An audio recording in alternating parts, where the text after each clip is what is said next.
ये कैसा झारखंडी है जो झारखंड को लूटने का काम किया, झारखंड को लूट रहा है। हेमंत सोरेन के नेतृत्व में पूरे भारतवर्ष में ही नहीं पूरे विश्व का बात करते हैं कि जितना लूट झारखंड में हुआ है किसी भी स्टेट में नहीं हुआ होगा, किसी भी देश में नहीं हुआ होगा। धनबाद के खास करके एसएसपी संजीव कुमार जी का अगर जांच हो तो इससे कई सौ गुना अधिक निकल सकता है, ये मैं दावे के साथ कह सकता हूँ। अगर किसी तरह का मेरी बात को असत्य निकला तो हम अपने आप को दोषी मानने के लिए तैयार है और जो भी सजा मिलेगा हम भुगतने के लिए तैयार है। दर्जनों से अधिक मुकदमा कर करके हमको जेल भेजा गया।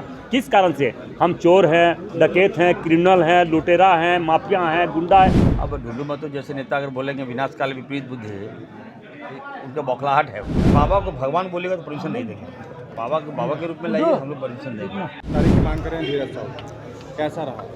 देखिए, ये तो आप सर्वविदित है कि जिस प्रकार से आज 500 करोड़ केस रुपया मिला है एक कांग्रेस सांसद के यहाँ, तो इसको कांग्रेस को जवाब देना चाहिए और कांग्रेस के असली चेहरा, चरित्र और ये सामने आ चुका है। और हमें लगता है कि झारखंड मुक्ति मोर्चा कांग्रेस के सरकार बनने के बाद लगातार हेमंत सोरेन के नेतृत्व में पूरे भारतवर्ष में ही नहीं पूरे विश्व का बात करते हैं कि जितना लूट झारखंड में हुआ है किसी भी स्टेट में नहीं हुआ होगा, किसी भी देश में नहीं हुआ होगा। इसलिए हम स्वतंत्र एजेंसी से मांग करते हैं कि इसका ईडी या एसीबी जांच हो। और जो ये तो धीरज साहब को बहुत कम मतलब रकम निकला है। हमें लगता है कि हेमंत सोरेन जी और धनबाद के खास करके एसएसपी संजीव कुमार जी का अगर जांच हो तो इससे कई सौ गुना अधिक निकल सकता है, ये मैं दावे के साथ कह सकता हूँ।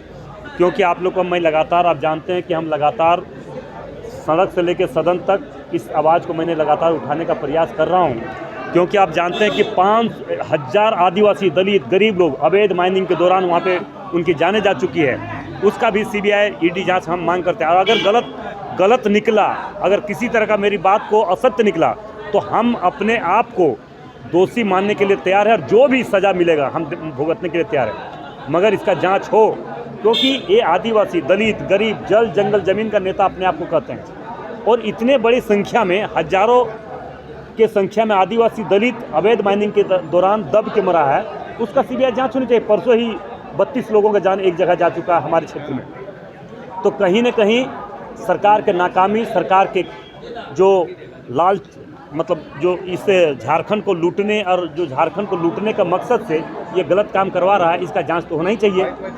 और सरकार, अगर सरकार पर इस तरह का जांच एजेंसी अगर जांच करती है तो कहता है कि हम झारखंडी हैं इसलिए हमारा जांच हो रहा है। हम पर मुख्यमंत्री, मतलब हम भी, मतलब क्या वो झारखंडी और हम क्या हैं? हम झारखंडी नहीं है जो लगातार सरकार बनने के बाद दो बार झूठा मुकदमा करके 15 मुकदमा, 17 मुकदमा, दर्जनों से अधिक मुकदमा कर करके हमको जेल भेजा गया। किस कारण से? हम चोर हैं, डकैत हैं, क्रिमिनल हैं, लुटेरा हैं, माफिया हैं, गुंडा है, हम क्या हैं? जब मुख्यमंत्री और मुख्यमंत्री के नेतृत्व में कई ऐसे अधिकारी जो आज कई जेल जा चुके हैं और मुख्यमंत्री को नेतृत्व में पूरे झारखंड को लूटा गया है, ये कैसा झारखंडी है जो झारखंड को लूटने का काम किया, झारखंड को लूट रहा है। अगर इसका प्रमाण हम नहीं दे सकते, चलिए हम इसका जीता जागता उदाहरण आप प्रत्येक दिन अखबार में भी देखते हैं। क्या चाल धस के यहाँ पे दब के मरा, यहाँ पे दब के मरा। आज भी शोक प्रस्ताव में आया कि 5 लोग अवैध माइनिंग के दौरान दब के मरा, वो भी शोक प्रस्ताव में आया। तो हमें लगता है कि इसका जाँच निश्चित तौर पर स्वतंत्र एजेंसी से जाँच होना चाहिए। और जो लोग, जो अधिकारी, चाहे मुख्यमंत्री हो या मुख्यमंत्री के प्रतिनिधित्व लोग हो या धनबाद के एसएसपी हो, अगर जो लगा हुआ है उस पर निश्चित तौर पर जांच होना चाहिए। अगर इतनी बड़ी जांच का, इतनी बड़ी लूट का अगर जांच नहीं हो तो हमें लगता है देश में छोटे छोटे जितने भी घपलाबाजी हुआ है, जो छोटे छोटे भ्रष्टाचारी लोग हैं, सारे लोगों को मुक्त में छोड़ देना चाहिए। कि 50,000 करोड़ का अवैध माइनिंग के दौरान 50,000 से अधिक रुपया का कोयला का लूट वहाँ हुआ है, राष्ट्रीय संपत्ति का लूट हुआ है। इसलिए मैं आग्रह करना चाहेंगे इसका निश्चित तौर पर जांच होना चाहिए और जो लोग उसमें शामिल हैं उसको जेल होना चाहिए, सज़ा होना चाहिए, उसे सज़ा मिलनी चाहिए। भगवान कृष्ण भगवान है, भगवान शिव भगवान है, भगवान हनुमान भगवान है, लेकिन जटेश्वर बाबा भगवान नहीं हो सकते, बागेश्वर बाबा भगवान नहीं हो सकते। ठीक है, अगर वो भगवान मानते हैं, चलिए उनको सद्बुद्धि दे। तो बोल रहे कि हिंदुओं की आस्था है, आप लोग परमिशन नहीं दे रहे हैं। आस्था अलग बात, देखिए आस्था तो विनाश सबका काल है। विपरीत बुद्धि आप लोग को बता रहे हो। अब ढुल्लू महतो जैसे नेता अगर बोलेंगे विनाश काल विपरीत बुद्धि है, उनका बौखलाहट है उनका।